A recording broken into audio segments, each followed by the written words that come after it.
We're there. Are we ready? Yes, sir. All right. I got caught up. I got carried away back there. That's okay.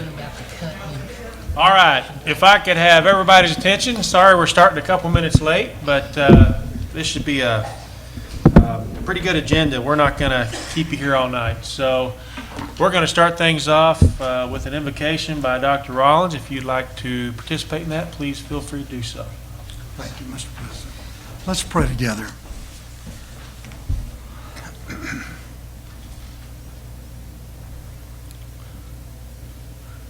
Dear God, you've blessed us in so many, many ways, and we thank you for each and every blessing that you've given to each of us.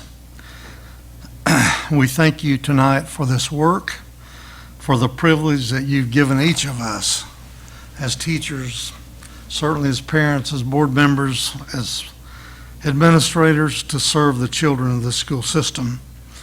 As we prepare to begin again, we thank you especially for our students and for their parents.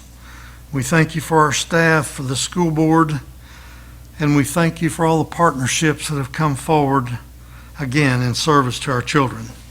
Our prayer, our special prayer, is that each of us be able to find the way to work together, to be united together in our efforts to serve all the children that we're so privileged to have the opportunity to serve.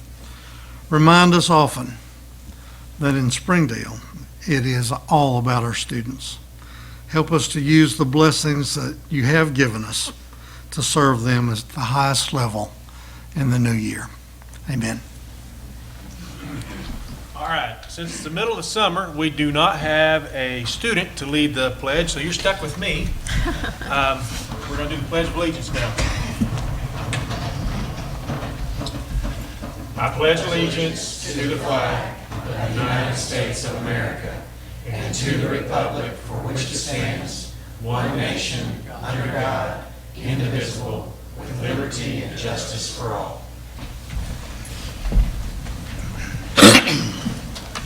All right. I would like to officially call the meeting to order.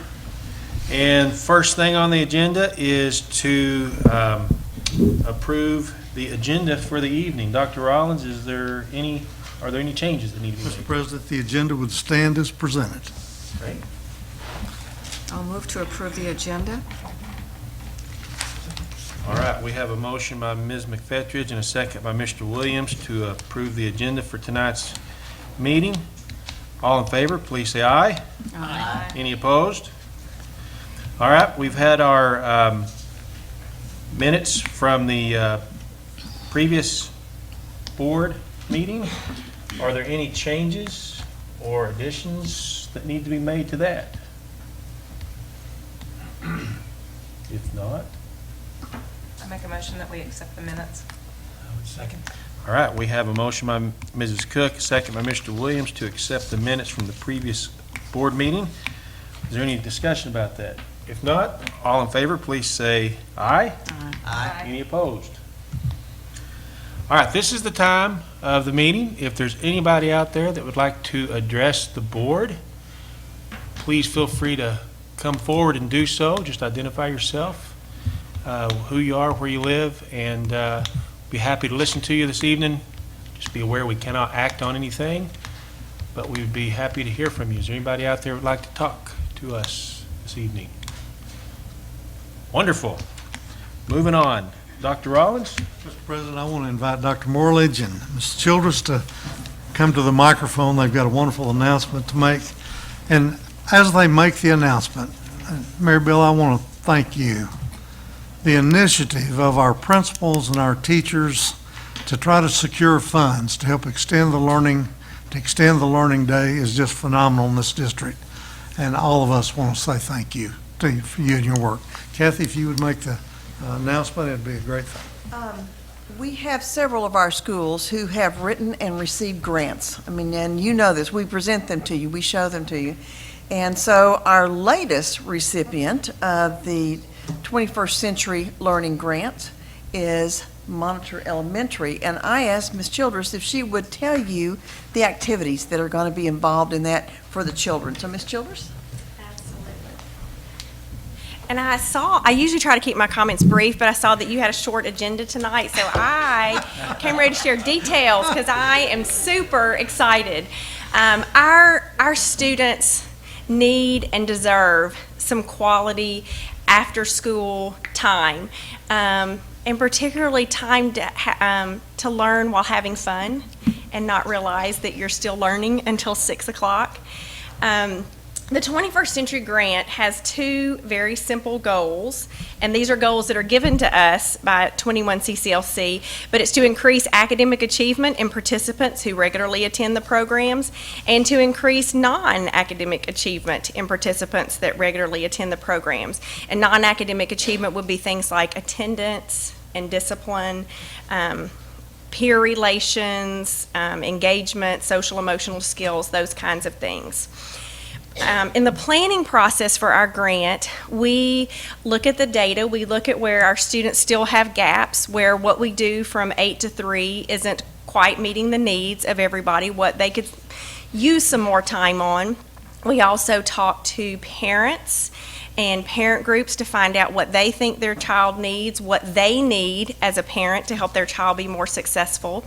We're very happy to have Hispanic and Marshallese parents on our planning committee. We also talk to teachers and get student voice about what they would like to do, because they're going to vote with their feet. When the bus comes, they're either going to get on it at 3 or they're going to get on it at 6. And so we want to make sure that what we do after school keeps them engaged and keeps them coming after school. And so we took all of that information and worked together with one of our strongest school partners, First United Methodist Church, to write the grant in a partnership, because one of the things that the grant asks for is that you have a community partner and that you have community support. And so they were also a part of the planning process and are supporting firsthand in a primary way most of the things that we are doing. So I'll share with you some of my details, but our 21 CCLC Mallard University, and that name actually came from Dr. Morlid. She was in one of our planning sessions. We'll have 2 strands of coursework to meet the academic and enrichment needs of our students. We're going to have a STEM strand that'll hit a lot of math, technology, and science, and we're going to have a health and wellness strand, because both of those were areas where we felt like we really needed to continue to fill the gap. Throughout the year, students will be enrolled in courses of study in both strands. They will earn credits in each strand through their attendance in the program. And at the end of the year, if they have earned enough credits, they'll graduate with a degree from Mallard University. And while this will be our first year for our grant, if we do all of the things that are required, we should be able to receive the grant for at least 5 years. And so each year they enroll in Mallard University and earn enough credits for graduation, their degrees will increase, like bachelor's, master's, specialist, doctorate. So while advancing through our program, within a year and over multiple years, students will also be learning about what it's like to go to college and earn credits, and learning more about the university system and about college as they go through the program. All of the courses provided through the STEM strand will have goals and objectives that are aligned with the Arkansas Math and English Language Arts standards. The school day teachers establish SMART goals for each content area and a well-planned scope and sequence based on the formative assessment data we're getting during the school day. Then the 21st Century Community Learning Center program will use the same SMART goals that we have developed during the day to develop instruction and practice for students in the after-school program, so that the learning goals for students will be the same after school as they are during the day, so that students will get a double dose of the targeted instruction and the targeted standards. All of the health and wellness courses are aligned and further support the health and wellness section of our ACSIP plan. Many of these courses assist with strengthening the implementation of the nutrition and physical activity standards through Act 1220 by integrating nutrition and physical activity in the overall curriculum. Some of the students will receive grade-appropriate nutrition education and engage in healthy levels of vigorous physical activity through both course strands, because there's a lot of math and science in the health and wellness kinds of courses too, so a lot of them combine. Other important components of the program that remove barriers to success are homework help, tutoring, mentoring, and students will be provided an after-school snack and a dinner before they have bus transportation home. So some of the courses that we're going to be offering this year are Lego robotics, gardening, coding and video game design, cooking with chemistry, cooking for my family, cooking healthy, biking, soccer, art and digital art, dance, critical thinking games, animal and pet care, building and construction, running, volleyball, sewing crafts, surprise band, which people are like, what's surprise band?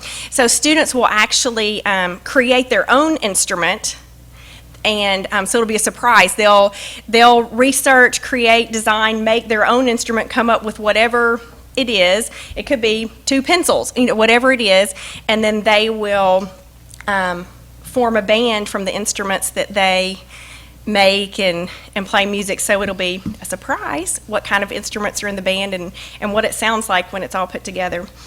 We're going to have a tinkering lab, exploratorium, tennis, basketball, drama, photography and filmmaking, and inventions. And so those courses will cycle throughout the school year.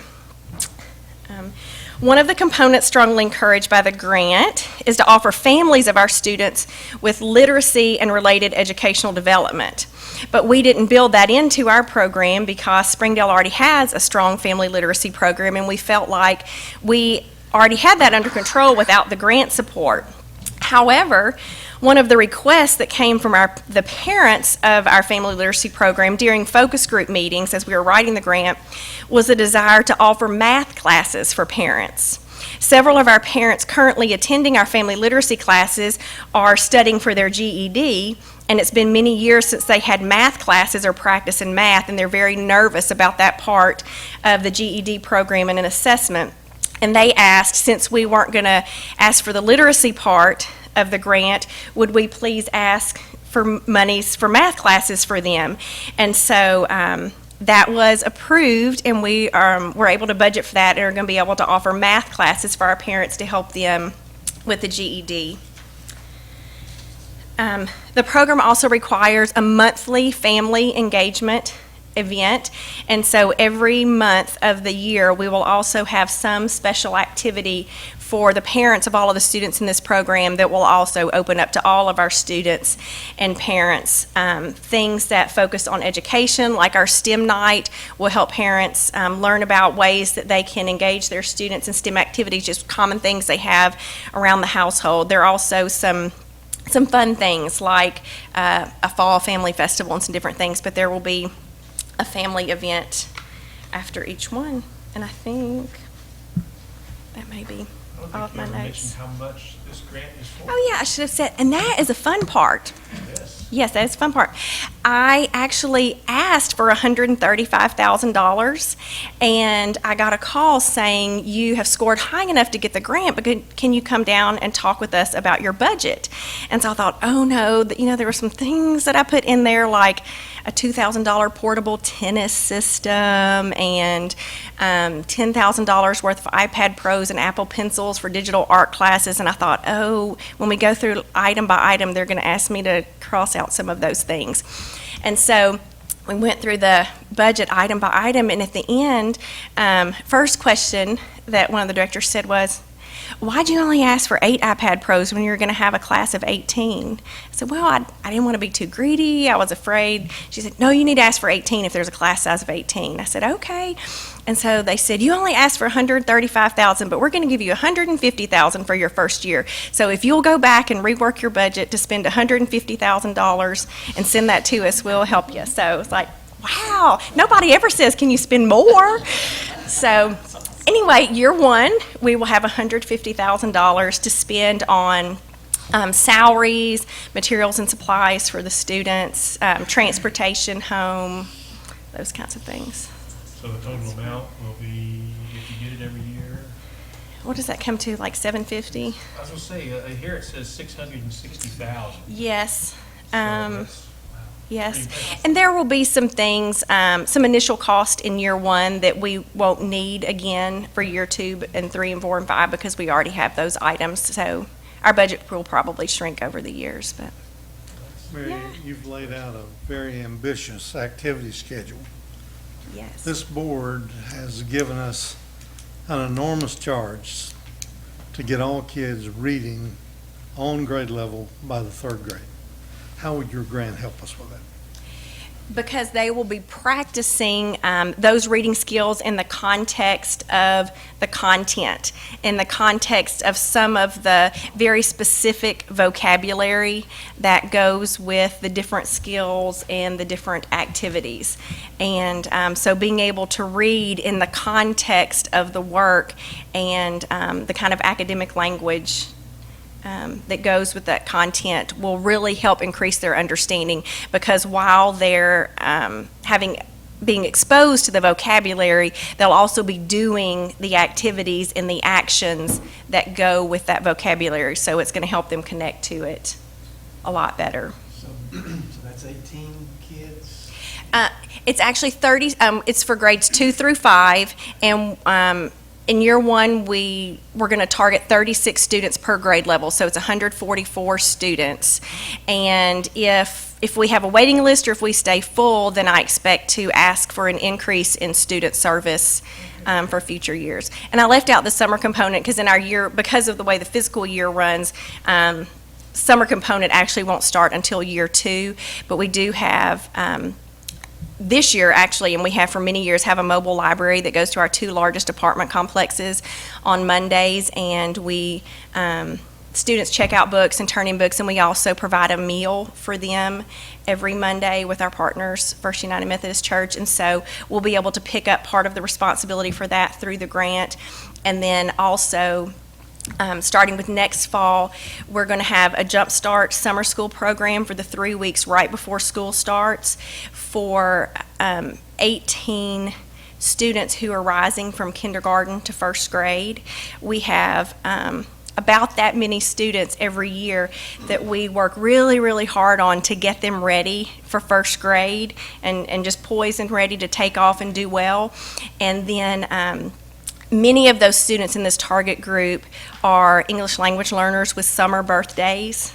And so when they leave us in May and then perhaps don't read, aren't read to, maybe English isn't spoken to them, that poised and being ready sinks back. And so for years 2 through 5, this will also fund for those students to come to school 3 weeks early in the fall and get caught back up or headed that direction before the first day of first grade. So, and that will absolutely help with reading too. Are there funds in the grant to help train teachers to teach children how to read?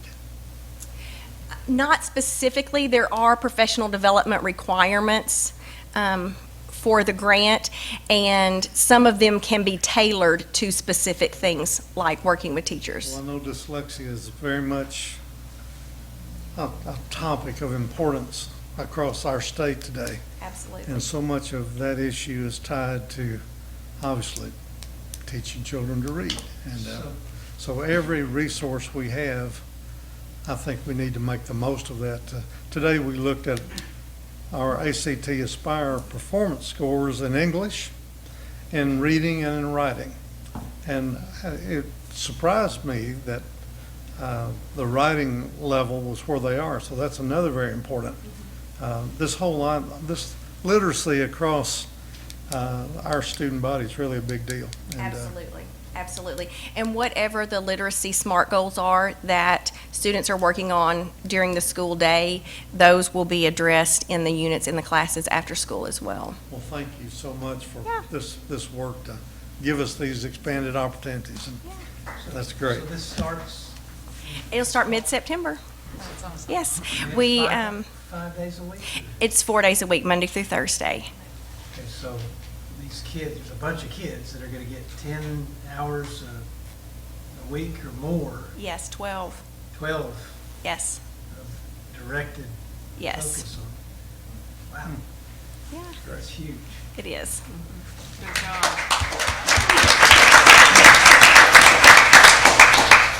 Dr. Brackett, if you'd come forward, you have a special introduction as well, special acknowledgement. Mary Bell's the only person I know that can ask for money and get more than what she asked for. That's pretty good. Not just a little bit more either. A lot more. That's true. That doesn't surprise me. The more you learn about her, she's outstanding. It is my honor and privilege tonight to recognize that the Har-BER High School's East program has won the Seatbelt Save Challenge, which is a nationwide competition organized by the National Organization for Youth Safety, and it's also sponsored by the National Road Safety Foundation and the National Highway Traffic Safety Administration. I think you know how fond I am of East and the programs that this district has put forth. I've known about East since 1996 and have just been a fan. And I think I told Dr. Rollins once, I think that's all teaching should move toward the project-based, student-centered learning environment. And we're actually working toward that. The Seatbelt Challenge, Seatbelt Save Challenge was initiated to increase seatbelt usage among young people who are heightened risk from death or injury in traffic crashes because of their low seatbelt usage. The National Organization of Youth Safety and its partners invited high schools around the country to develop a local campaign to increase the usage of seat belts. The Seatbelt Save Challenge is documented by an unannounced seatbelt check before school and before the school's campaign begins, and then it's followed by another unannounced check approximately 2 weeks later, and then that data is turned in to NOIS, which is the National Organization for Youth Safety. The challenge has 3 winning categories: best overall campaign, greatest improvement in seatbelt usage, and the highest seatbelt use, and Har-BER received the best overall campaign. With over 2,100 students, our kids, our team spurred a 13.7% increase in the school's observed seatbelt usage, which was a rate of 88.7%. And we're looking for that other 11.3 that we can get to use that. The student-led effort included a school-wide kickoff campaign to launch the seatbelt drive. It featured a buckle-up photo booth, a pledge banner for student signatures. The students also ran an aggressive social media and signage campaign within the school and outside the school. We're reaching students and the broader community while partnering with the local police department and particularly our resource security officer. The students created a video that parodies the song Jingle Bells using seatbelt clicks to replace the sound of sleigh bells. Our team was made up of Sarah Strickland, Luke Gehring, Marianne Bush, Mason Brown, and Alicia Lewis. All of them were invited to attend tonight, but they have summer activities. Very proud of the East program that continues to lead the way at Har-BER High School. Thank you. Any questions? Thank you. Oh, by the way, they won a $1,500 prize, which doesn't approach $150,000 a year, but for those kids, that's a huge accomplishment. We're very proud of them for their work. Thank you.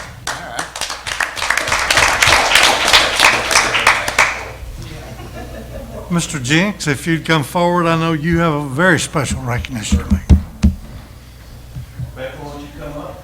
And Winfield, why don't you do the same while they're coming up here, ladies and gentlemen of the board.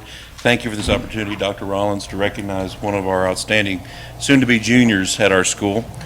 This is Rebecca Love, and Rebecca got the honor of winning 3rd place at the Senior Individual Documentary at the 2016 National History Day contest in College Park, Maryland. And this is Rebecca's 4th time to compete. Where you at? Hide back here, get over here. To compete at the National History Day competition, and it's her 3rd time to compete at nationals. And previously she had finished in the top 28th and the top 21st. She's involved in our choir and band programs at Springdale High School and took AP World History, Advanced Algebra 2, and Chemistry this year as a sophomore. And that's right? Well, you're going to be, no. We'll put you back a year because I want you to stay another year, okay? Good. Joining her tonight is her sponsor, Mr. Winfield Watson, who was her teacher at Lakeside Junior High.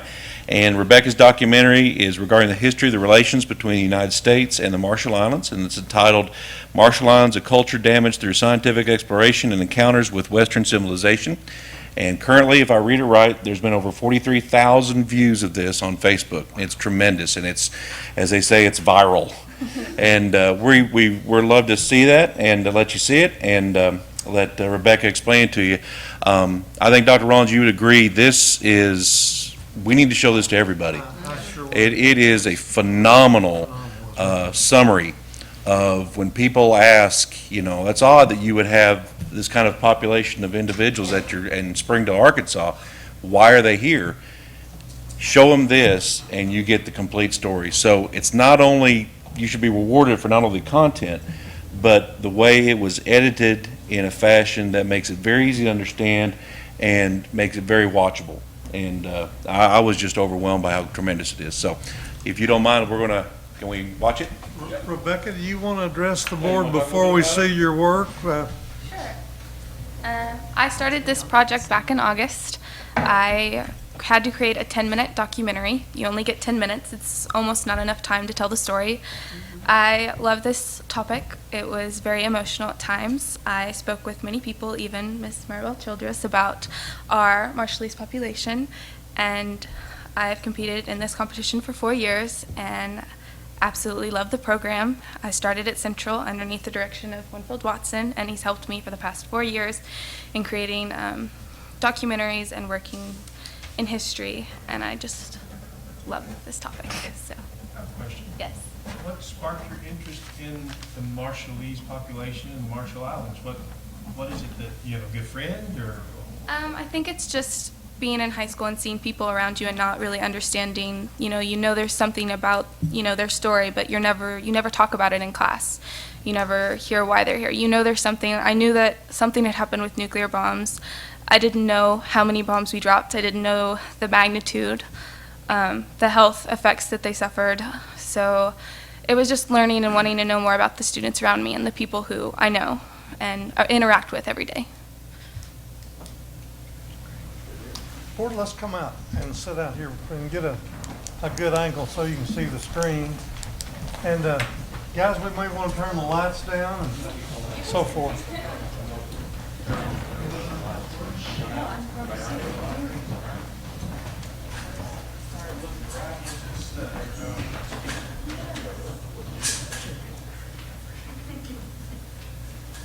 Three, two, one.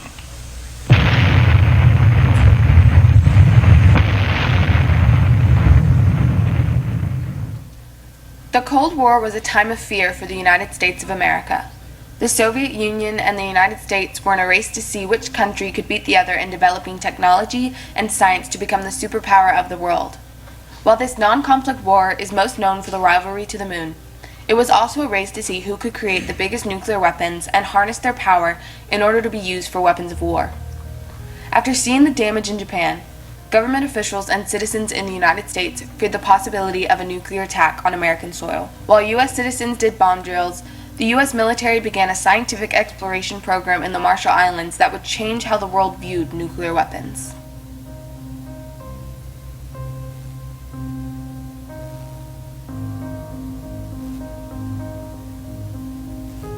Following the United States' catastrophic success in nuclear warfare in the Second World War, the United States continued to explore nuclear possibilities in the Marshall Islands by engaging in nuclear exploration and conducting experiments to determine the effects of nuclear explosions on humans and plant life. The Marshall Islands encounters with nuclear exploration brought an exchange between the U.S. government and Marshall Island citizens that led to their displacement and a change to the traditional way of life.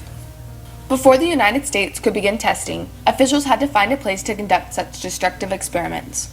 The Marshall Islands became the target of the United States nuclear exploration program due to its predictable winds, mild climate, and small population. Naval Commander Ben Wyatt first encountered the people of Bikini Atoll on February 10, 1946. He was there to request their atoll be a part of the test. When the military that was trying to get permission was telling him that this would be for the good of mankind and to end all world wars. The Bikinians packed up and left their islands, unaware that they would never return. Henry Kissinger would later state, "There are only 90,000 people there. Who gives a damn?" The Bikinians were moved to Ronggurk, a much smaller island with far fewer resources, on March 7, 1946. Within the next few months, they suffered food shortages and hunger. By the end of 1947, the Bikinians were starving. Marshallese politician Charles Dominic recalled as a child, "I had my first dramatic, horrid, eye-opening, and shocking sights of emaciated people. People who were just skin and bones. They were left on Rongert to fend for their own survival. The image I saw is not dissimilar from that of emaciated Jews when they were freed from Nazi concentration camps after World War II. The United States began exploring the power of nuclear bombs on July 1st, 1946. Between 1946 and 1958, the United States conducted 67 large-scale nuclear tests in the Marshall Islands. That is the equivalent of 1.6 Hiroshima shots every day for 12 years. When I was 9 years old, I remember well the 1954 Bravo shot at Bikini Atoll, the largest detonation the world had ever seen. 1,000 times the power of the Hiroshima shot. It was in the morning, and I was fishing with my grandfather. He was throwing nets for scats that congregate along the beaches early in the morning in our small village. When all of a sudden, there was a silent, bright flash, and then a force, the shock wave. Everything turned red. I like to say that it was as if we were standing under a bowl, a glass bowl, and someone poured blood over it. The ocean, the fish, the sky, my grandfather's net, everything turned red. And we were 200 miles away from ground zero. While several bombs were detonated, the infamous Bravo bomb caused the most damage to people and the environment. The people of Ronglap, only 100 miles away, and other nearby islands were not even warned a nuclear test was scheduled. The winds were first expected to be blowing the opposite way of Ronglap, and Follett was not expected to travel there. But before the bomb was dropped, the winds changed and began blowing towards Ronglap. Dr. Alvin, the scientific director of operation, decided to continue Bravo, even though he knew the winds would most likely carry toxic fallout to Ronglap and its inhabitants. On March 1st, 1954, at 6:45 a.m., Bravo was detonated. Bravo was the most powerful nuclear bomb the United States would ever detonate. Several hours later, white fallout began to fall from the sky. Children played in it as snow. Over an inch covered the island. Within hours of the powder falling, people fell ill with headaches, nausea, irritated eyes, and skin. People were left on Ronglap for 2 days before being evacuated. They were brought onto ships and told to leave everything behind. They were taken to the U.S. military base and studied for 3 months, where the Marshallese were never informed what was causing their sickness. Blood tests showed low white blood cells, proving that radiation had affected their bone marrow. The people of Ronglap are estimated to have gotten 175 röntgens in a span of a few hours, while most people only experience 20 in their lifetime. The Atomic Energy Commission reported the island was safe for human habitation, even though the commission knew the levels of radioactivity are higher than those found in other inhabited locations around the world. The Atomic Energy Commission stated it would be scientifically beneficial if they were to move back to their contaminated islands, and continued to explore the effects of radiation. Marshallese people encountered wide-range side effects of radiation. The military kept track of the most common medical problems, thyroid disease, which at least 1/3 of Ronglap population endured. Many children showed signs of slower physical growth. Women suffered from miscarriages and stillbirths. Women of the island have given birth to babies that look like blobs of jelly. Some of these things we carry for 8 months, 9 months. There are no legs, no arms, no head, no nothing. Other children are born who will never recognize this world or their own parents. They just lie there with crooked arms and legs and never speak. As islanders continued to live in a dangerous environment, ongoing monitoring found levels of radioactivity in the islanders' bodies had risen from 20 to 60 times the normal amount in 1 year. Animals and plants remained affected, but scientists and the U.S. government said it was still a safe place to live.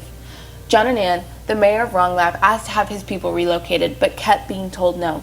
Eventually, Greenpeace helped move the 300 islanders to a small island in Kwajalein Atoll in May of 1985, after living for 28 years on a contaminated island that the U.S. government was studying. Ronglap Senator Jeet Nanai said, "We don't need brilliant scientists to come and tell us we are not sick. We have had health problems on Rongelap from the beginning. We are having health problems now, and we will continue to have them for the indefinite future as a result of the American nuclear testing program. In 1982, the United States created a Free Association Act with the Marshall Islands because Marshallese people wanted acknowledgement of nuclear testing and reparations for the damages done and continuing problems caused by nuclear testing. This act allows Marshallese to freely enter and exit the United States without a visa for an exchange of one atoll to continue to be a U.S. military base. It also settles all past, present, and future claims about nuclear testing with a one-time payment of $150 million paid to the Marshallese government. Now, no case can be taken through the American court system about nuclear testing completed there. The Marshall Islands are continuing to this day to fight for a nuclear-free world. They have recently taken India, Pakistan, and the United Kingdom through the International Court of Justice in hopes of opening the eyes of world leaders to the irreversible damage that can be caused by nuclear exploration. There is an exchange of culture in northwest Arkansas where about 20,000 Marshallese live, while about 50,000 still call the islands home. They have moved here for many reasons, which include seeking employment, educational opportunities, the access to health care, the evident consequences of sea level rise in the Marshall Islands, and simply to join their families in the United States. The exchanges happening in Arkansas can be tied back to the Free Association Act that allows two cultures to encounter each other today. With the largest population outside of the island centered in northwest Arkansas, Marshallese Educational Initiative is an outreach program that works to promote awareness of the Marshallese legacy while also hoping to make positive changes in individuals' lives through education. The scientific exploration of nuclear weapons has dramatically affected the Marshallese people. The encounter with the U.S. led to the displacement of their people, the loss of being able to inhabit some of their home islands, and led to testing to be done on citizens because of nuclear fallout. Because of these encounters with the U.S., there's a cultural exchange happening between Marshallese culture and American culture. The nuclear testing on Bikini was a reality check for the rest of the world. The devastating impact on the lives of people of Bikini must never be forgotten. The careless testing of nuclear bombs on Bikini was a mistake that should never be repeated.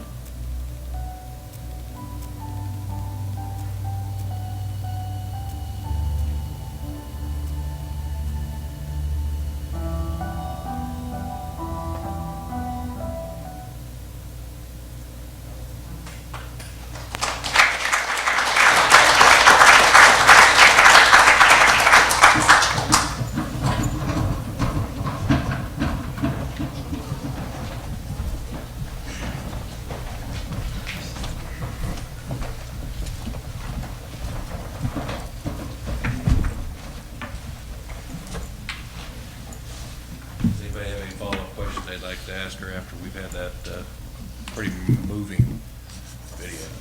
My father was there for early tests in the late 40s. Wow. Did you run into, I know you interviewed several folks, I mean, how bitter are people from the Marshall Islands? When you see that, it's like, oh, I can understand why they'd be really upset. I didn't actually meet many people who were very bitter. Yeah. A lot of people described it as like a brother, like your older brother. The United States is that older brother that sometimes kind of knocked you down, but they're there helping you now, and they're, they've grown, and, the situation is different now. But, I mean, I think a lot of people are upset by it, but they're not mad most of the time. I thought it was really amazing the way you put it together, and how much time did it take you to do that? Do you have any idea? I couldn't tell you the hours that I put in. I know I started in August. I probably started creating the documentary in November, and then at every step. So you go through a regionals, or you can start at a school competition, then you go to regionals, state, and nationals. And after every competition, you get to fix it, and you get to look at the judges' comments. So I created about 6 different documentaries before coming to this one for finals. So it was I don't know how many hours, but a lot. Well, I think that was great, but you said you came in third. What the heck were the first two? I mean, really, that was amazing. I know the first one was about sugarcane. The second, I don't quite. Oh, it was humanitarian work. So it was about Doctors Without Borders compared to kind of Red Cross. So, yeah. Well, It would be so nice to see this shared with not only our community, but the United States. And is there any plan to, or is there any way to do that? Well, History Day has picked it up, obviously, and it's on their website. Oh, okay. There's another organization that's actually, I'm not sure if they're going to pick up the video, but they've approached us about having her do some blog work on their website. And I have to ask Mom and Dad about the name of it, because it's from a former Secretary of State, not one from Arkansas, but a former Secretary of State that has created this, I thought I had to throw that in there, but it's created this group on nuclear testing, and they blog about it, you know, about the negative effects. William J. Perry Project. And they reached out to me, and then I forwarded on to Mom and Dad about it, and Rebecca, and they want to have her do a blog on there, and they told me that she will be the first high school student that they've ever asked to be a part of that. So we're still working that out, but that's another way to get the material out there. And then as Mr. Jenks had mentioned, it's already had 43,000 views just from our district's Facebook page, which according to Mr. Schaefer, that's above anything we've ever had. And it also reached well over 100,000 people. So that stretches not only in Northwest Arkansas, but all over the United States. So that's great. And that's not even like, that's just a record, but it blows everything out. I think our second place had reached 40,000 people. So I think we're somewhere close to 80,000 over our record. So that's and 750 shares is what the last time I checked it, which was a few days ago, but 750 shares. So it's phenomenal work. And I mean, I know the state wants to showcase her at different times if her schedule will allow. They showed it down at a History Day workshop in Fort Smith when I was down there on Thursday of last week. So they're working on it. It's getting out there. I'd love to see it on AETN, even PBS. I mean, it's an amazing piece of work that you've done. You're a very talented storyteller. And she's not even going to major in history. I mean, she's not even going to history. She just likes it. What are your plans for after high school? I'm going to be looking into auditioning for a musical theater program at Southern Arkansas University or theater. So. That's why you read so. We couldn't do this without, the kids. My goal has always been to get the kids to just have an appreciation for history. We've talked about that earlier, just appreciation for history, if anything. And she's gone way above and beyond that. She should have went to nationals last year, but we got robbed at state. Came in third, only take the top two. But she is amazing, and we couldn't do it without y'all's support and Dr. Rollins' support, the principal's support. But we really couldn't do it without Mom and Dad. Mom and Dad have always been there, and I want to take them to the state. Their last 3 family vacations have been to DC, so I appreciate it. Well, that's not so bad. Oh, congratulations, that's awesome. We're really proud of you. Can I say something real quick, Randy? Yeah, you bet. Okay. Mr. Lutra would like to say something. Well, the thing that I would like to say, I know that several of us are parents here that have had students in Mr. Watson's class before, and it's kind of the love-hate relationship sometimes goes with History Day projects.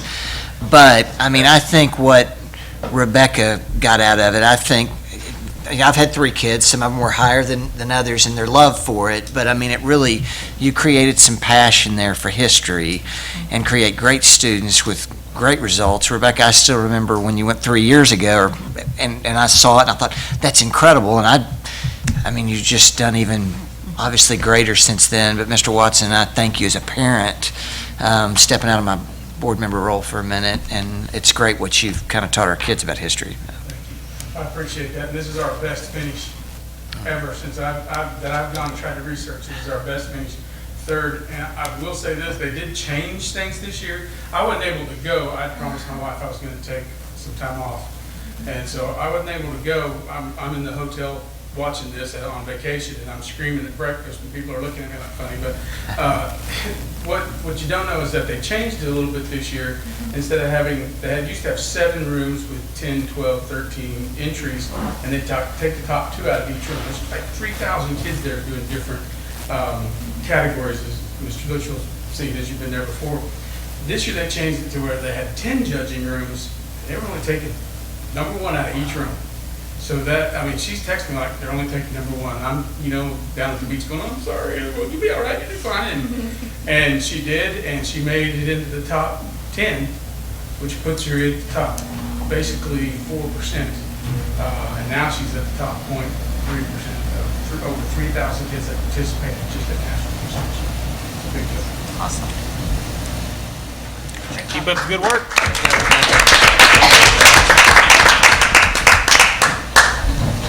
I wonder if she's got next year's in line yet.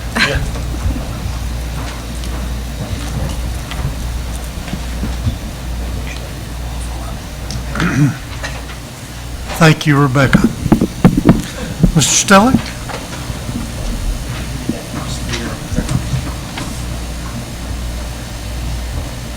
Board members, Dr. Rollins, Cynthia, how do we try to top that? That's pretty powerful right there. I'm a history major. That was good stuff right there. I'm in athletics too, but that was good stuff. This past spring, Dr. Brackett and I were left with the challenge of replacing a coach that just won a state championship. The good thing about that is when you replace a state champion, you have lots of people who have an interest in what you're doing, which means there's been success, there's some good things there. And so Dr. Brackett and I reached out to people in Texas, Oklahoma, Kansas, Missouri, and Arkansas to find a coach or someone who have an interest in taking our program to not just a state championship level, but the next level, to be a power in the Southwest, the Midwest, whatever region we want to call this. And so as we began talking to people, we talked to a coach here and another coach here, and they'd say, I'm not interested, but have you talked to, I'm not interested, but have you talked to, and it all came back to the new head coach for HAR-BER Wrestling, Mr. Eric Nolan. Coach?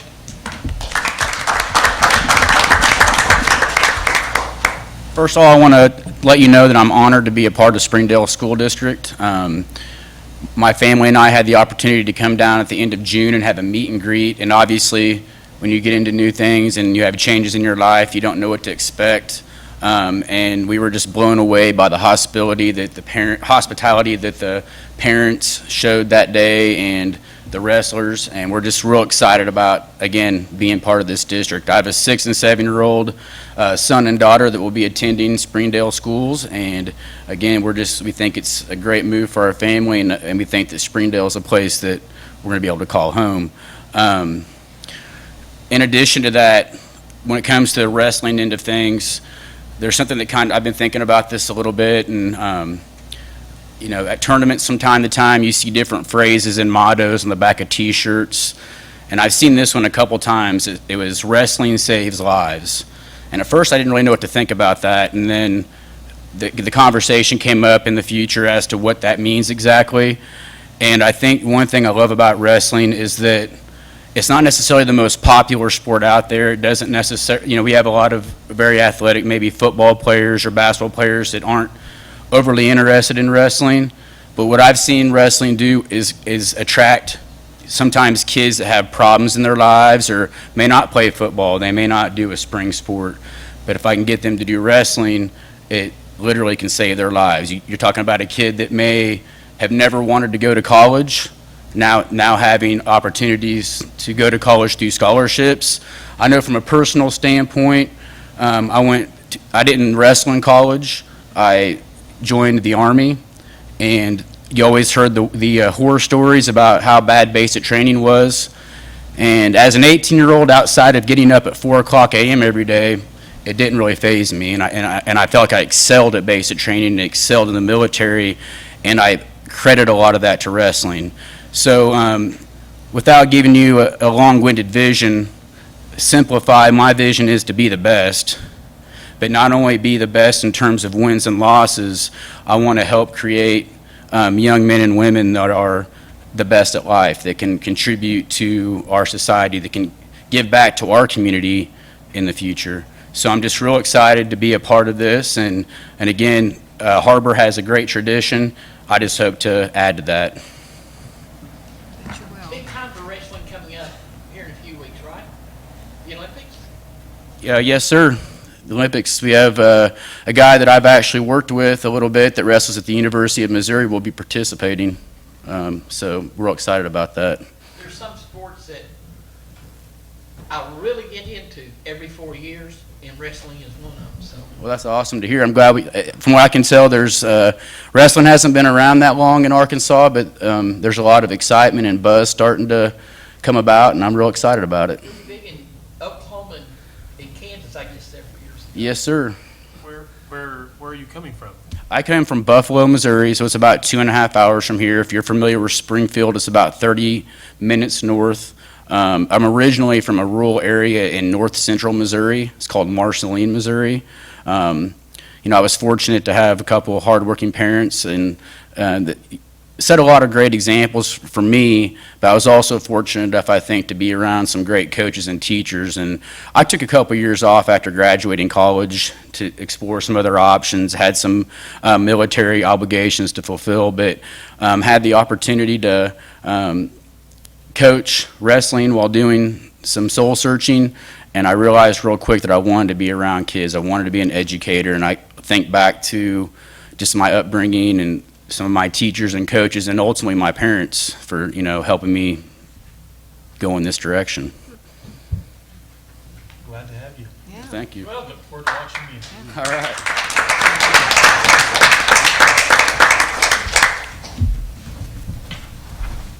Board, it's a pleasure for me to introduce Ms. Kendra Clay, our Director of Pupil Personnel and Legal Services, who will provide an update on her work to date. Good evening. I'm beginning my third week here in Springdale, so one of the many projects that has landed on my desk is a review of all of the board, personnel, and student policies. This seems easy enough when you say it. When you pull up the document that has all of the policies in it, it's about 700 pages. So something that I'm going to be working on over the next year is looking through all of those policies, making sure they're up to date, making sure we're doing what the policy actually says, working on some organization so that the policies are easy to find, easy to work with, and easy to understand. For policies to be workable, they need to be where parents can understand them, students can understand them, staff can understand them, and if we can get them in a format like that, we can hopefully reduce any conflict or misunderstandings on what those policies mean. This is going to be a long project for a couple of reasons. Just the sheer volume of policies is going to take some time to get through. I've made it through about 200 pages so far.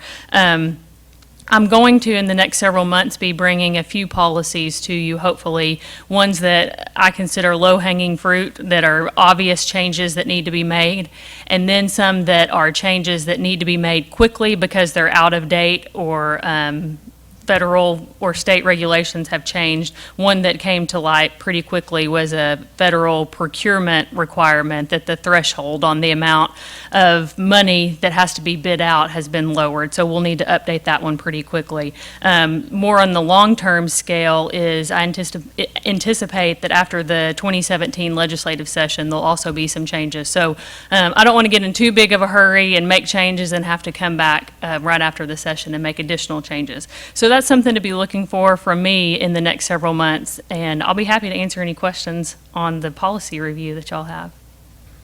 Is this stuff online now, or is It is. It's in a couple of different places, but I believe on the website, if you just click on policies, there's some different formats: classified policies, licensed policies, all policies. So you can. the general public can go out there and look at it? Yes, look through all 740-something pages. Yes, sir. This may be a stupid question. What is the difference between a pupil and a student? I think they're the same. I think pupil's an older term. Okay, the second item that I have for you are seeking your approval for 5 students to transfer into the Springdale School District. You've got a summary of the students that are seeking to transfer in. I'll be happy to answer any questions. Otherwise, I would seek your approval on those transfers. All right, board, do we have any questions about the transfers? I make a motion that we accept the transfers as presented.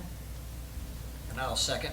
I have a motion from Mrs. Cook and a second from Mr. Luttrell to accept the 5 out-of-district transfers into Springdale.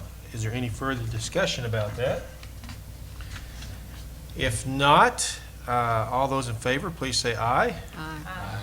Any opposed? There you go. Thank you.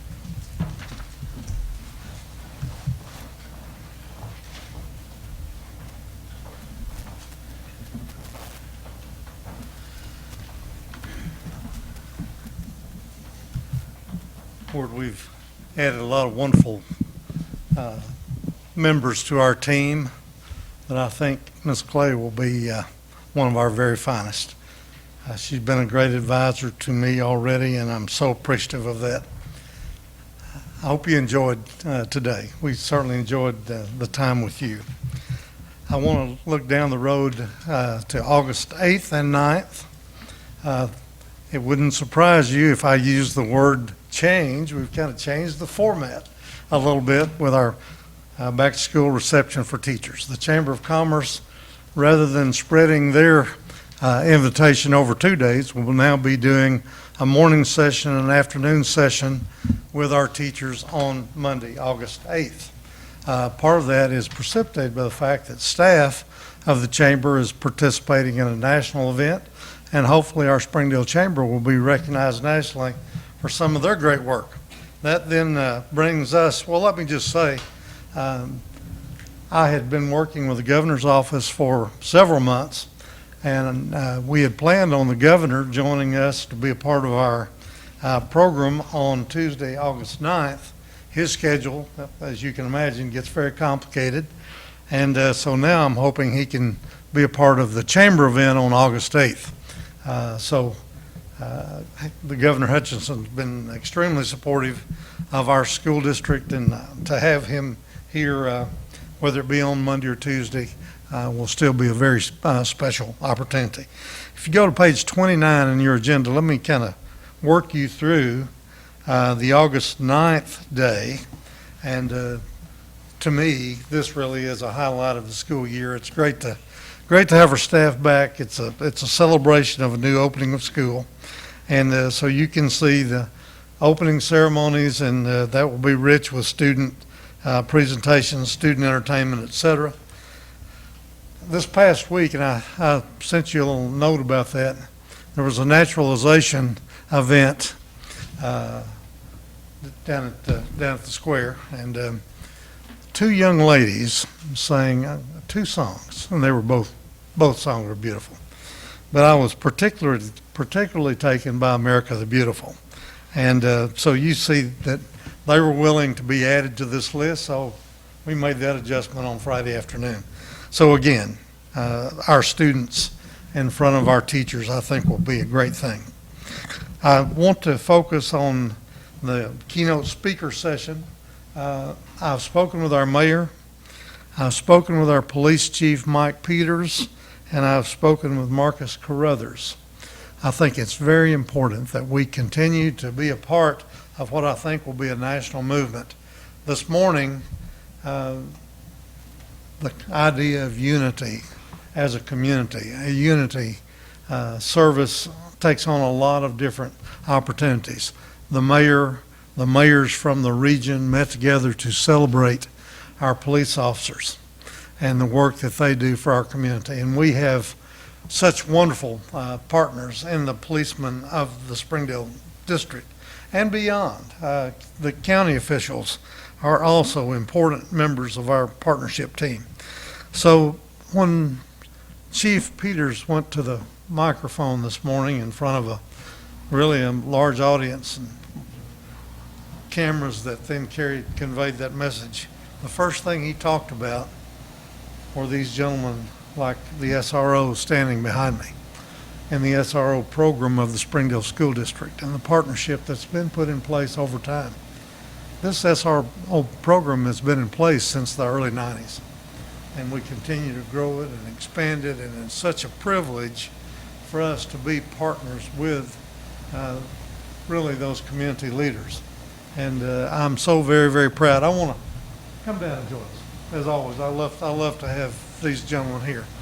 But for Chief Peters to make those comments today, and I don't know if you were able to be in the room today, you were probably working, but Yes. it was special, and Yeah, you're very welcome. we'll build on that.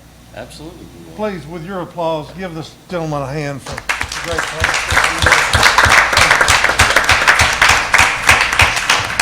I wanted our teachers to hear that message from our mayor, from Chief Peters, and from Marcus Carruthers.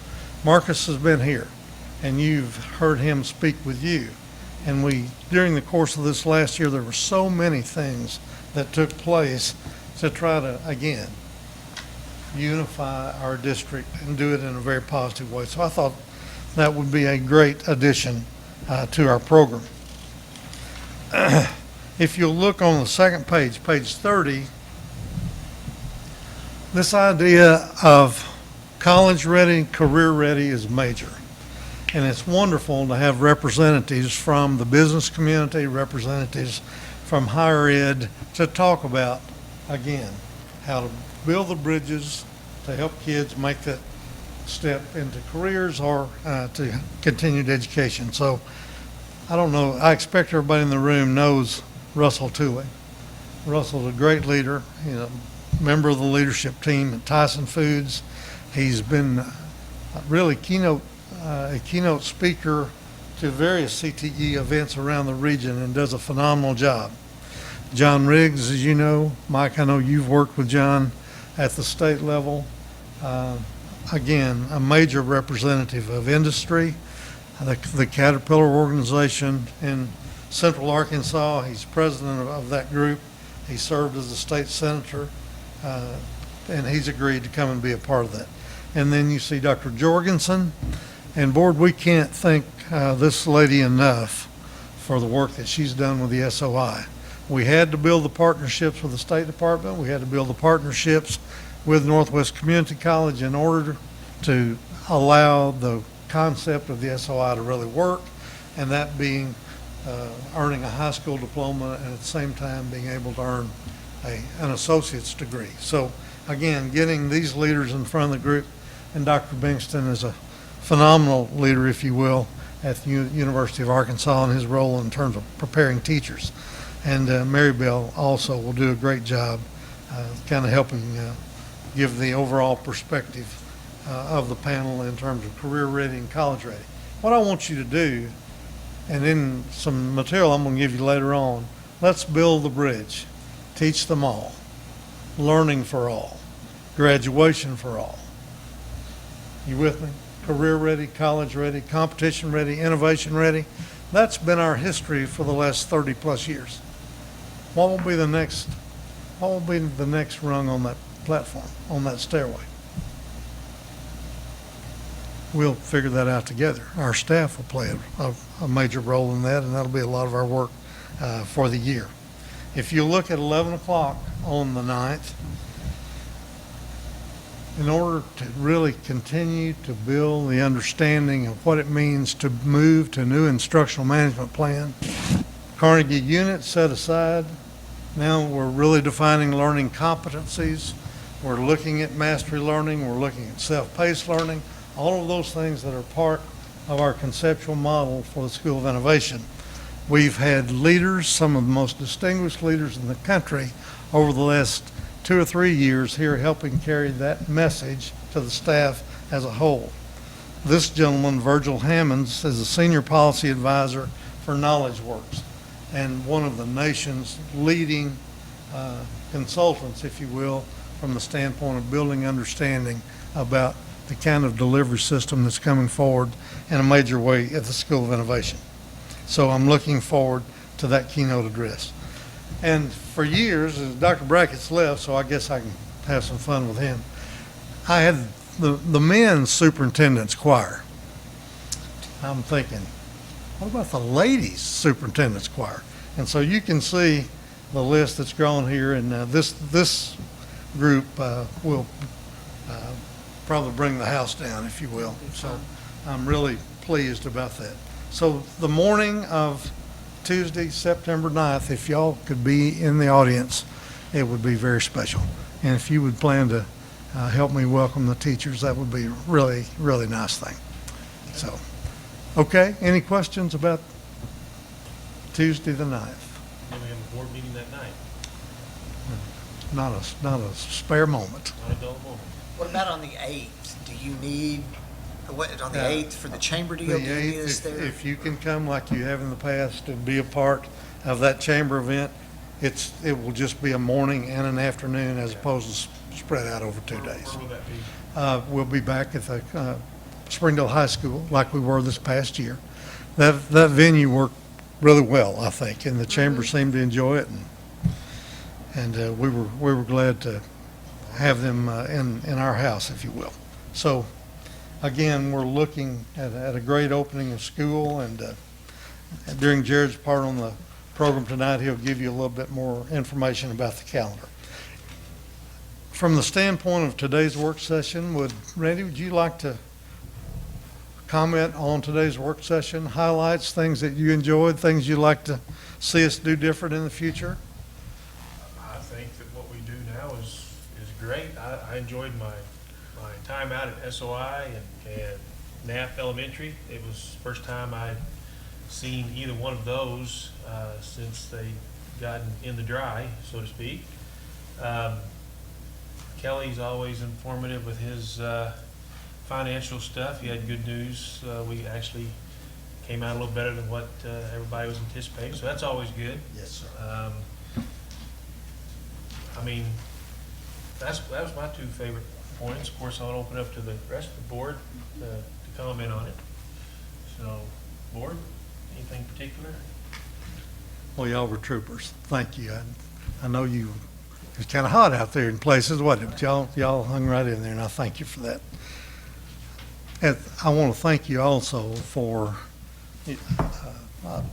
really moving the July school board meeting to today's date. That allowed me to be a part of the American Association of School Administrators Summer Legislative Conference. The topics that we discussed there are topics that we have been dealing with throughout the past year. You know that the No Child Left Behind reauthorization has taken place. A year ago, because of Representative Womack, I had the opportunity to meet personally with leaders in the Senate and leaders in the House who were trying to usher the reauthorization forward. We were successful as a group in terms of getting that done. Great work by the Congress in terms of bringing that forward. This year, we met personally with Senator Lamar Alexander, one of the most distinguished leaders in the Congress, and the senator who was the lead in terms of the reauthorization. Representative John Klein from Minnesota was the leader on the House side with the reauthorization. Again, Representative Womack took me personally to visit with those congressional leaders. I had an opportunity to spend well over an hour with them last year. It was really interesting to hear their comments this year. We've been successful in reauthorizing NCLB. Now, the new title of the Elementary and Secondary Education Act is the Every Student Succeeds Act, ESSA, if you'll allow. The plea from those congressional leaders was that the intent of Congress was to bring the authority to operate the school districts back to the states and to the local school boards. And they really petitioned. There was over 200 superintendents from around the country in this legislative conference. And they asked us to help make sure that the powers that they intended to give back to the states and to local boards stayed there, that it was not pulled back to the U.S. Department of Education through rules and regs and really lead to little or no change. And they were passionate about it. So I'm telling you that so that you know they expect you as board members, they expect our governor and our state commissioner and our state boards to make sure that the flexibility to operate the local schools is in tandem with the desires of the people of the state and the local districts. That's a pretty powerful deal. Another really important issue that's now in front of Congress is the reauthorization of the Carl Perkins Vocational Act. In Springdale, Arkansas, and Northwest Arkansas, and the state as a whole, this reauthorization is really important because we need clarity in terms of the funds that we will have available to really continue to grow and develop our career and technical programs.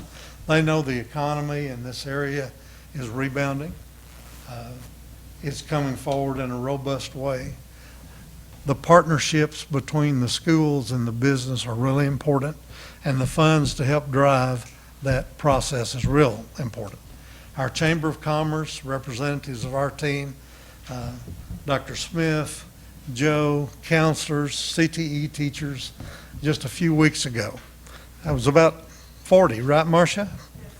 About 40 of our staff met together to talk about how to build that relationship, school to business. And now we're looking at how to modify that and not just let that be a summer event, but to extend it throughout the school year. I tell you all the time, all the academies that we've developed sprang from business and teachers and principals working together. So we want more of that as we go forward and to make that relationship really strong. IDEA has been out there a long time. 20 plus years ago, the Congress committed to funding our special needs program at a 40% level. We're all the way up to 16% today. So there's work to be done there. Congress knows there's work to be done there. But we need to keep that need in front of those people as well. We have 2,000 plus special needs children in our district today. And we need the federal support to make sure equality and equity services are there as well. Really interesting, the E-rate piece is major. There's a lot of progress that's been made with E-rate. Over the last 2 years, the E-rate budget's increased by $1.5 billion. It's now almost $4 billion in the country. That has helped drive technological expansion and so forth. But in our school district today, although we're a one-to-one technology district, the issue still exists when those children go home in the evening is their connectivity to use the one-to-one technologies to do their homework, do their projects, et cetera. So continue to grow that and bring that forward is really major.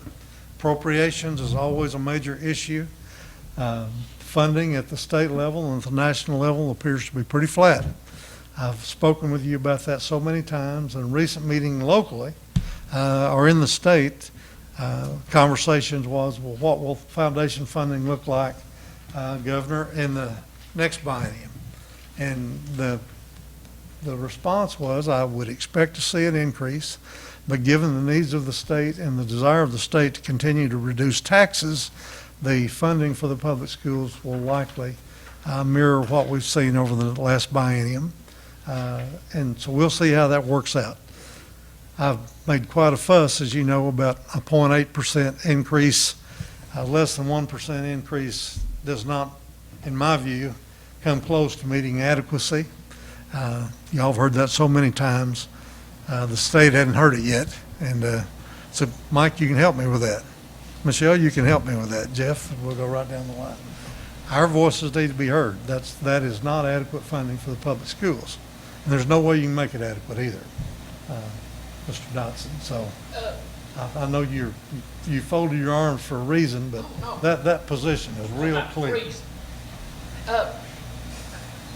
What you heard from our national legislators about bringing about what? About control coming to the state and the local.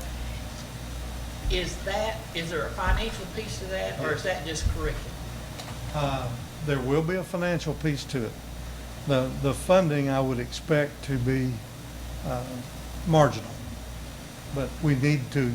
Sometimes the wind is holding your own as well, and so it's going to be an interesting tug of war about appropriations. But if you look at all of our entitlements, and it's those entitlements that are there for the purpose of equity in our schools,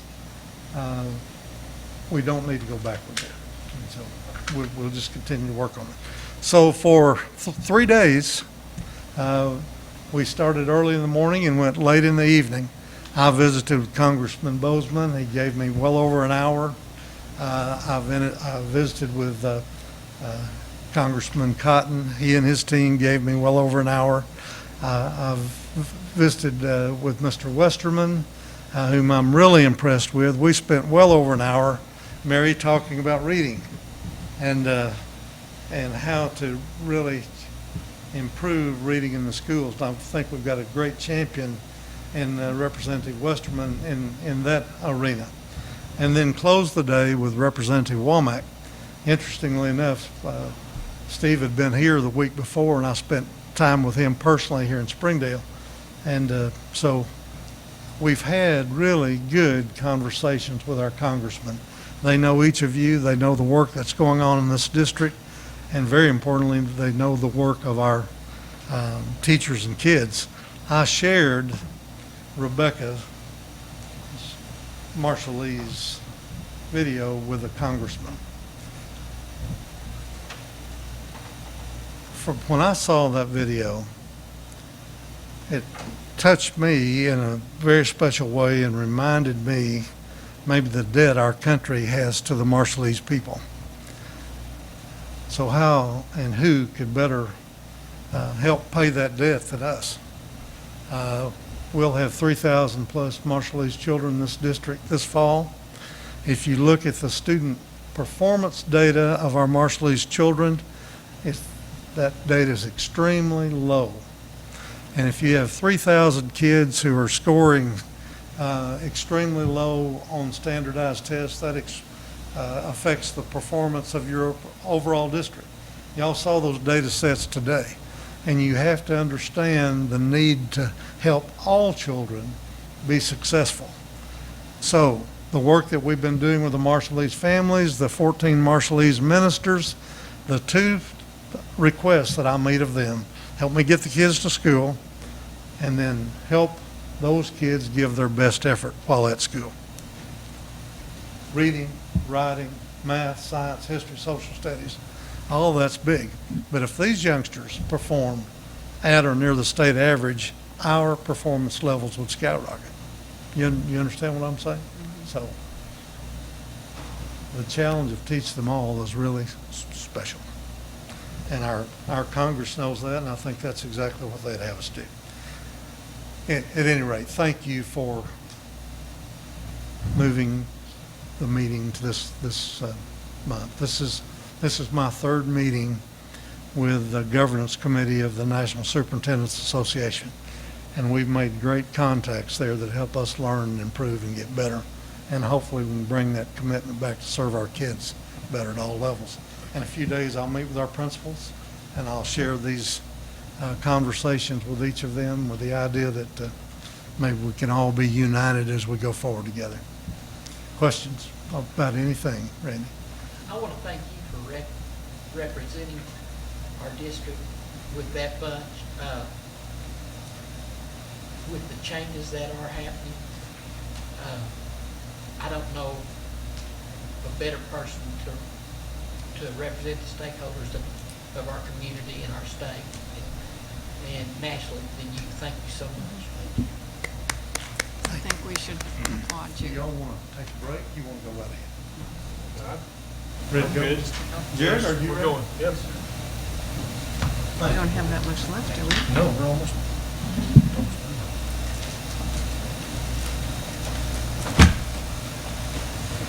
Hello, everybody. I get to speak to you in a couple of different sections here. The first section I get to talk to you about is presenting a staffing update.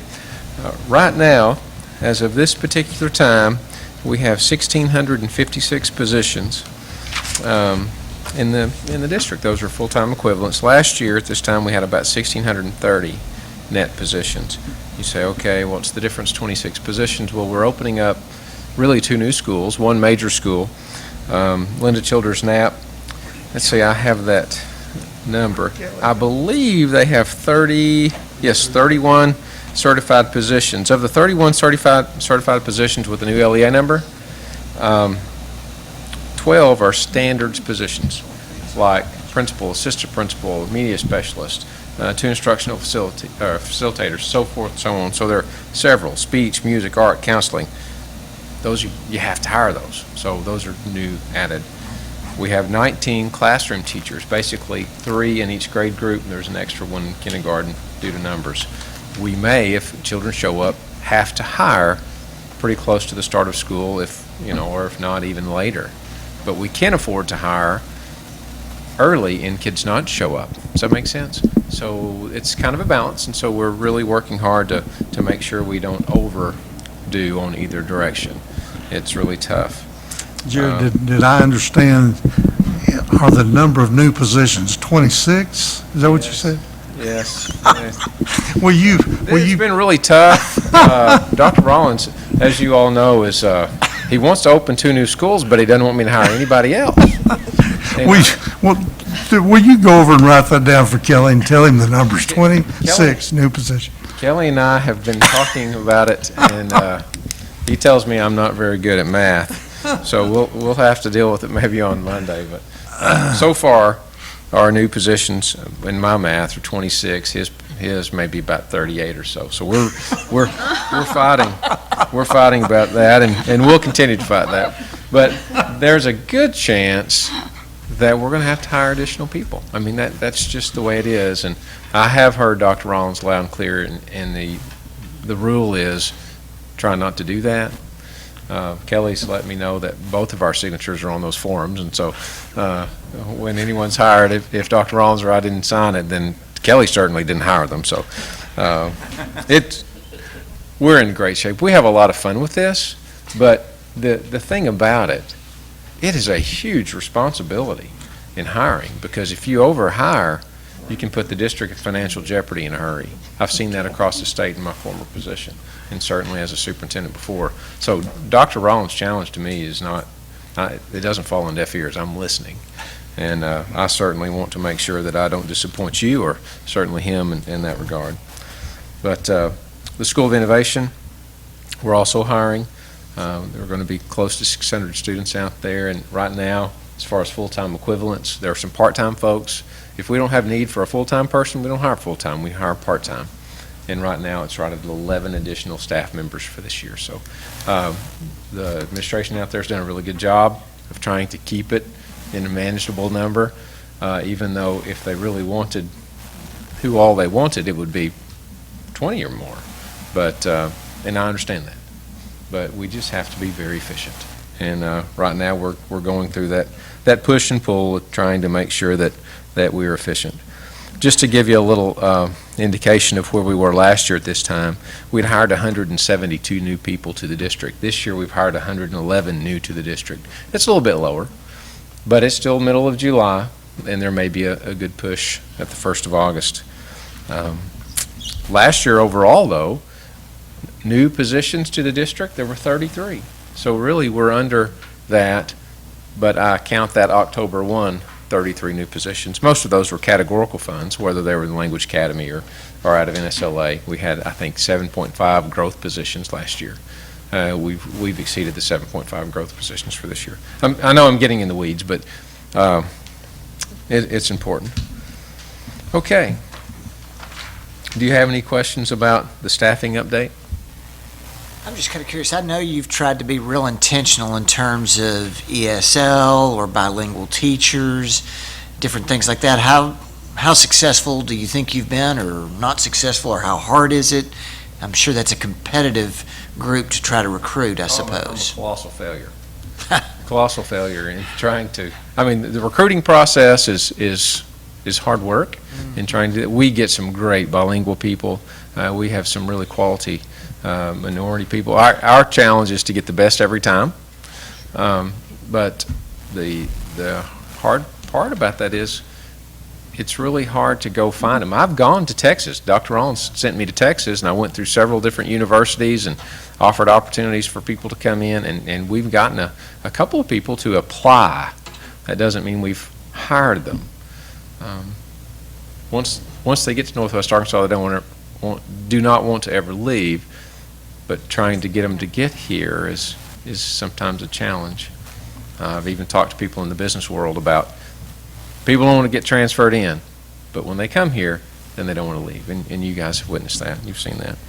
It's really tough, Mr. Litchell, to answer your question.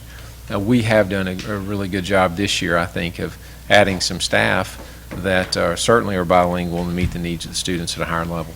And so we'll continue to do that with PhDs, you know, in the teaching ranks even. We've got some doctoral candidates that have come through. We've lost some good folks too, by the way. They've moved up and gone to be principals and assistants and other things in other places. How many spots are we still trying to fill? That's a tough question. I mean, I know it changes daily. It can. Believe it or not, we still are having retirements.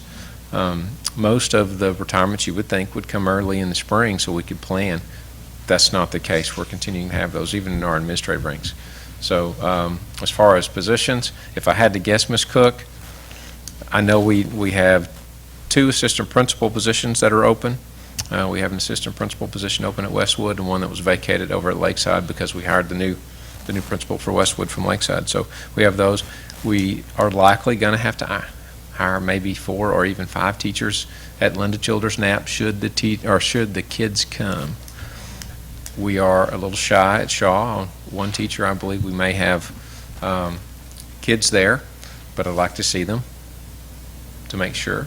We have that need in about every school, but we need to make sure the kids are there.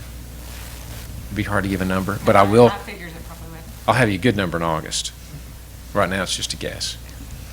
You've got some teachers on the list with little stars next to their name. What would that mean?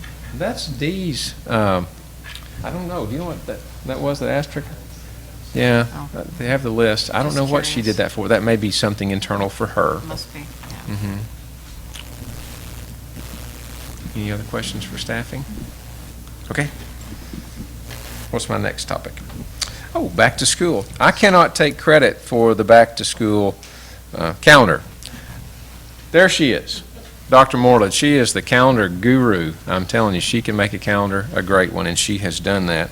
But if you can follow August the 1st through the 3rd, the administrators will all be in Little Rock at our typical AAEA conference, our Administrators Association conference, and then we come back and we begin to do our work. We have a new teacher orientation prior to us leaving on July the 28th, which will be a good time. But the big one for all of us, especially all the administrators, will be July 28th.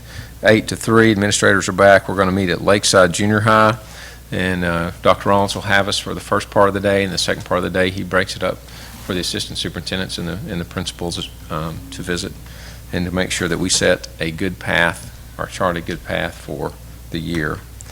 I think Dr. Rollins already mentioned to you the back to school breakfast. Is that right? Did you do that?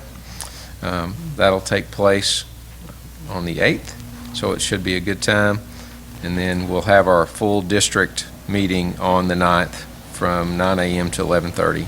And then the rest of the time will be professional development in the buildings, certain groups. It's a good calendar. And as you know, the big day is August the 15th. And that's when we have all of our bright and beautiful children that'll show up to get a good dose of free learning, right? Okay. Any questions on that part of my agenda? Okay.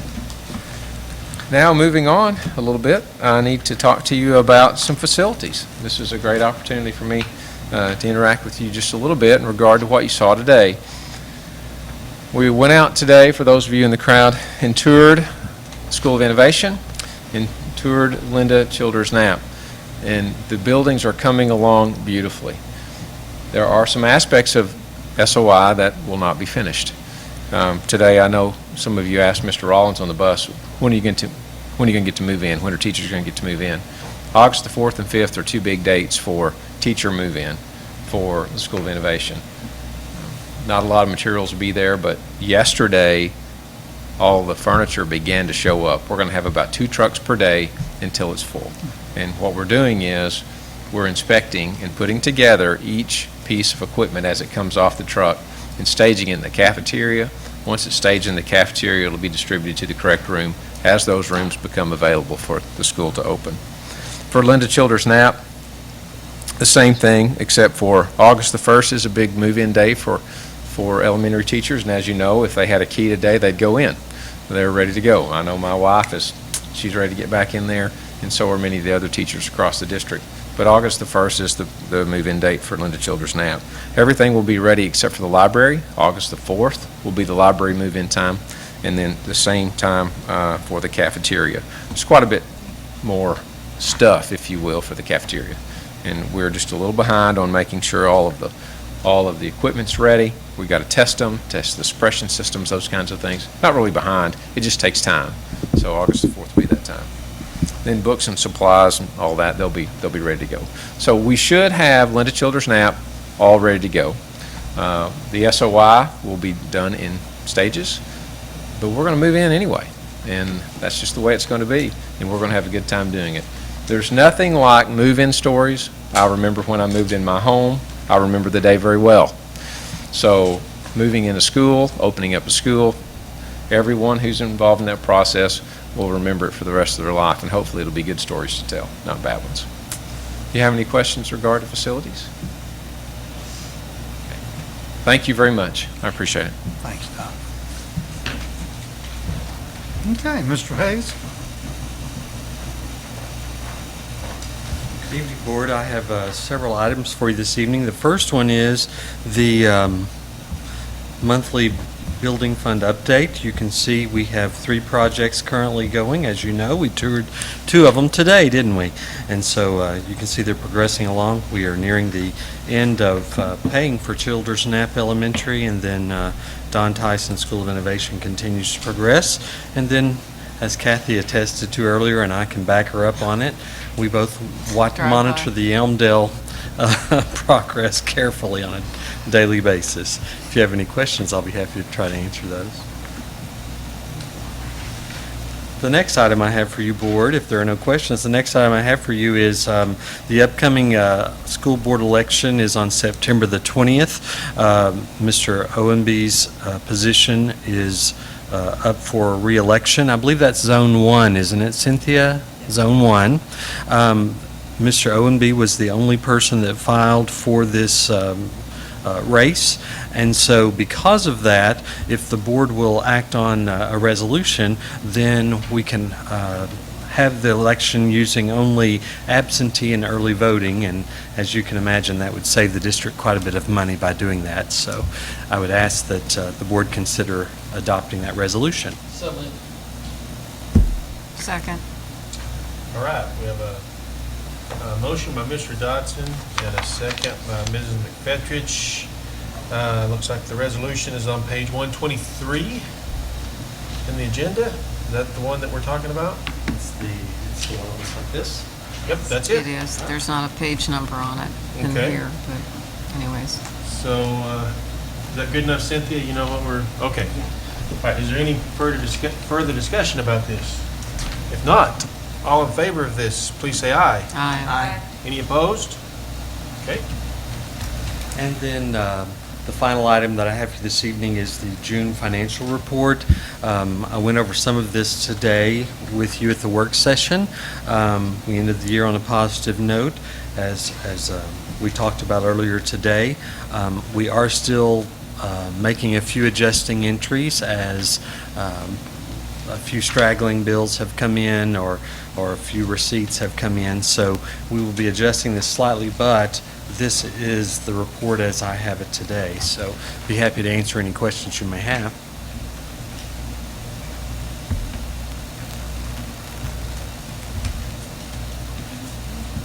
Board, are there any questions about the financial reports? I'll make a motion that we accept the financial statements as presented. All right, we have a motion by Mr. Luttrell and a second by Mrs. Cook to accept the monthly financials as presented. Is there any further discussion? If not, all those in favor, please say aye. Aye. Any opposed? There we go. Mrs. Brown. How are you this evening? Good. What do you got for us? I'm Missy Summer at Springdale Education Association, and I'm Julie Brown, for those of you who weren't here last time. It's nice to be here. So please bear with me. I've written something down I'd like to read to you based on my trip to Little Rock last week. On July 14, 2016, two former U.S. presidents, a former British Prime Minister, and 3 members of the Little Rock Nine met for a ceremony at Little Rock Central High School. Arkansas has made great strides in trying to level the playing field for all students in its public school system. Ironically, just a few miles away, another meeting was taking place at the Arkansas Board of Education. The meeting was being held to decide if Haas Hall could open yet another public charter school, this one in Springdale. Springdale Education Association members were present at all 3 of the hearings to oppose Haas Hall in Springdale, a fact that did not go unnoticed by Haas Hall leaders. They suggested that part of their academic success for their school was due to the fact that their teachers worked longer hours than Springdale's. The meeting was to be the 3rd and final hearing on the issue after the state's charter authorizing panel on May 18th denied the Haas Hall application to open a school at the Jones Center in Springdale. Haas Hall founder and superintendent Martin Schoppenmeyer and attorney Mark Henry were repeatedly asked the right questions from board members on July 14th about the diversity of their student population at their Fayetteville and Bentonville campuses. They couldn't answer those questions. When asked how the online application for Haas Hall would be equally accessible for all Springdale students, the leaders of Haas Hall stated that all 9-year-olds had their own cell phone with access to the internet. The diversity data was provided by way of a heartfelt letter to the Education Board from Springdale Superintendent Dr. Jim Rollins. Haas Hall has no special education students, no students learning English as a second language on their current campuses, nor do they collect data on the poverty rate among their students. That is because Haas Hall students are predominantly white, affluent, and academically advanced. Executive Board Chairman Myria Reith expressed concern that Springdale would follow in the same path as Little Rock in the segregation of its public schools as a result of charter schools. She was also concerned about a letter from Fayetteville Public Schools Superintendent opposing a Haas Hall expansion. As chairman, Ms. Reith could not vote unless the board had a tied decision on the Haas Hall Springdale proposal. Her vote was not needed. Only 2 board members, Jay Barth and Diane Zook, voted against a Haas Hall school in Springdale. Mr. Barth requested that Haas Hall at least be required to submit diversity reports on their population of students at the Springdale campus. According to the Office of Education Policy at the University of Arkansas, the 2016 ACT Aspire test results clearly show that the rate of poverty was a decisive factor of student achievement in all school districts across the state. Springdale Public Schools is comprised of 70.4% of students that come from low-income families, and nearly half are still learning English. Haas Hall has a proven record of high student achievement at their Fayetteville and Bentonville campuses.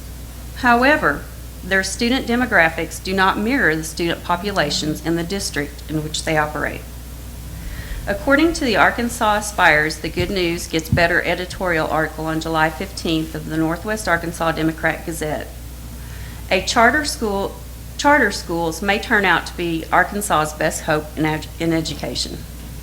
Based on student diversity demographics, Haas Hall's success is largely a result of its predominantly white, affluent, and high-achieving students culled from the public school districts. The question should be, best for which student demographic? As a public school teacher in Springdale for nearly 20 years, who teaches them all, it is disappointing and discouraging to be compared to public charter schools that do not. Those outside of education are failing to see the whole picture. It is in no way a comparison of apples to apples.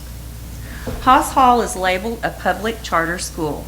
Funding for their public charter school students can be at the expense of those who need additional funding most in public schools. Their funding does not have to go to special needs students within the district. That includes poverty, remediation, English language learners, and special education. The per pupil funding must cover a variety of needs in public schools. If Hoss Hall is to be truly labeled a public school, then its student demographics should closely match the demographics of the district in which it is serving. If not, then it should be reclassified as private because it does not truly represent the makeup of the student body in the cities in which it opens schools.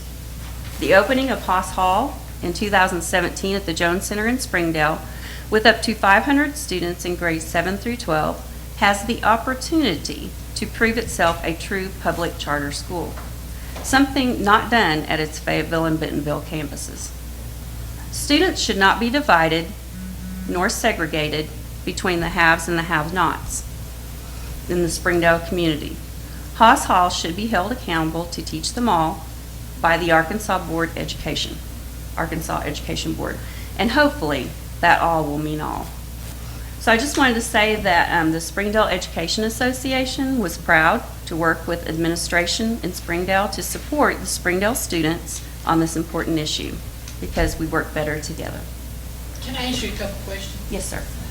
How is the selection process to attend Hoss Hall? There is a that's staff at the state level who tries to keep up with all the charter schools across Arkansas. There was a lot of questions raised about their lottery system because if it didn't ask a lot of questions, like it did not ask parents' income or anything like that. So a lot of questions were raised about how can fair be fair. And supposedly they have checked into their latest lottery and it's supposed to be fair to all, and it's not a selective where they just choose who they want. So it'll be up to the Board of Education to follow up on that and make sure that their student body does represent ours. Okay, so if they have 100 openings and they have 200 applications, then they have a lottery for those? Supposedly, yes. Are the results, or the way this handled, are they subject to FOI, Freedom of Information? Since it deals with public funds? They should be, yes. So I would say yes, and I'll check on that, find out. Thank you. Excellent. Thank you. Look forward to working with you. I don't know if I've heard it articulated much better than that right there. So we've been following it thank closely. you. And let us know if there's anything else that we can work on with you. Okay. Well, with that, Just a second. oh, okay. Committee reports. Never mind. There's a committee report. Okay. I have a document that I need for you to raise your hand at this point. Well, what am I raising my hand for? I'm not raising my hand till I hear that. That's all you need to know. The document that superintendent has given me this evening, that's July 19th, you will read and think about and give me some feedback on. This is the orientation I plan to have with principals on the 28th of this month. So That looks like a 700-page document like no, Andrew was talking it's about. not. It is just under 100 pages. That's just some light reading for sure. I love it. I never put my hand up. Kathy's the only one I saw with her hand I'll be up. glad to. From time to time in those in the audience, there will be documents left on here up there. And I wouldn't want this to be one of them. I really need your input on this. And even more importantly, my principals need your input on By this. what's our deadline? This is going to take place on the 28th. Okay? I always, Pete, you want a copy? Yes, sir. Good answer. You're on the payroll. You got to say that. Get ahead of it. Kathy's truck. Now with that, are we adjourned? Yes, sir. Okay. Thank you so much. At least it's a big font. hoping you'd give us your comments. I'm sorry, but I like big font. You would? I was hoping you'd give us your comments. You always do. And I appreciate you. Oh my goodness. I always appreciate reading them. Everybody wants my autograph.